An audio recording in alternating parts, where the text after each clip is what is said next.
Pudding তো সবাই তৈরি করে খেয়েছেন, কিন্তু কোনোদিন এইভাবে সেমাই দিয়ে পুডিং তৈরি করে খেয়েছেন? বিশ্বাস করবেন এটা এত মজা যে কি বলবো। আপনারা একবার তৈরি করে না খেলে কোনোদিন বুঝতেই পারবেন না। তো চলুন মূল রেসিপিতে চলে যাই। আমি এখানে পুডিং তৈরি করার জন্য একটা কড়াই বসিয়ে দিয়েছি এবং তাতে দিয়ে দিলাম পরিমাণ মতো চিনি। চিনিটা আমি আমার পরিমাণ মতো দিয়েছি। এবার এটাকে অনবরত নেড়ে একটা পারফেক্ট ক্যারামেল তৈরি করে নেব। পুডিং তৈরি করতে গেলে ক্যারামেলের কালারটা যদি সুন্দর না হয় তাহলে কখনোই আপনার পুডিং পারফেক্ট হবে না এবং দেখতেও ভালো লাগবে না। পুডিংয়ের জন্য ক্যারামেলটা তৈরি হয়ে গেছে, আর দেখুন আমার ক্যারামেলের কালারটা কতটা সুন্দর এবং পারফেক্ট হয়েছে। এবার আমি মোল্ডে ঢেলে নিলাম এবং চারদিক থেকে ছড়িয়ে ভালো করে ক্যারামেলটা লাগিয়ে নিলাম। এবার উপর থেকে দিয়ে দেব সেমাই। এখানে আমি গরম অবস্থায় সেমাইটা দিয়েছি যাতে করে উপরে ভেসে না যায় লিকুইডটা দেওয়ার পরে। তো এবার আমি নিয়ে নিয়েছি ব্লেন্ডার যারা আমি এখানে 4টা ডিম ভেঙে দিয়ে দেব। আমি এখানে 4টা ডিম ব্যবহার করেছি আজকে পুডিংয়ের জন্য।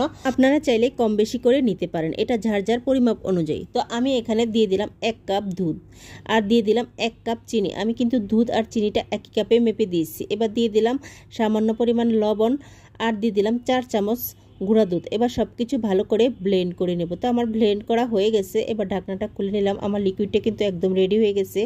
আমি এবার চুলার উপর পাতিলটা বসিয়ে দিয়েছি এবং একটা স্ট্যান্ড বসিয়ে দিয়েছি। এবার আগে আমি পুডিংয়ের মোলটা বসিয়ে দিলাম, কারণ পাতিলটা একটু ছোট ছিল তার জন্য। তো উপরে একটা ছাঁকনি বসিয়ে এবার আমি লিকুইডটাকে ভালো করে ছেঁকে তারপর দিয়ে দেব।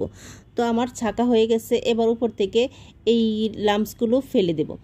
এবার আমার সব কিছু রেডি। এবার ঢাকনাটা দিয়ে এখানে আমি 30 মিনিটের মতো অল্প আগুনে রান্না করে নেব। ফিরে আসছি 30 মিনিট পর। ফিরে আসলাম 30 মিনিট পর। এবার একটু চেক করে নেব যে আমার পুডিংটা পারফেক্টভাবে হয়েছে কিনা। তো দেখুন আমার পুডিংটা কিন্তু একদম পারফেক্টভাবে হয়ে গেছে। এবার একটু ঠান্ডা করে তারপর নর্মাল ফ্রিজে রেখে দেব আধা ঘন্টার জন্য।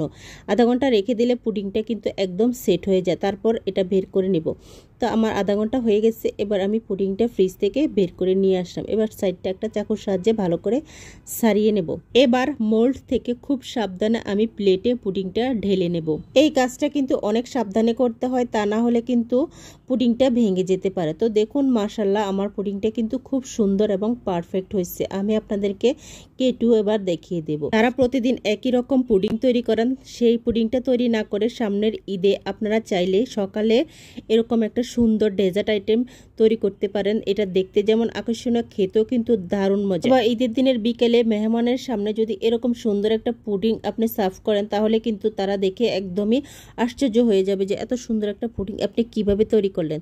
তো আশা করি আপনাদের কাছে ভিডিওটা ভালো লাগছে। যদি ভিডিওটা ভালো লাগে অবশ্যই লাইক কমেন্ট করে এই আপুটার পাশে থাকবেন। আজকের মতো এখানে বিদায় নেব। দেখা হবে পরবর্তী অন্য কোনো ভিডিওতে। আর আপনারা কী ধরনের রেসিপি দেখতে চান অবশ্যই আমাকে কমেন্ট করে জানাতে পারেন।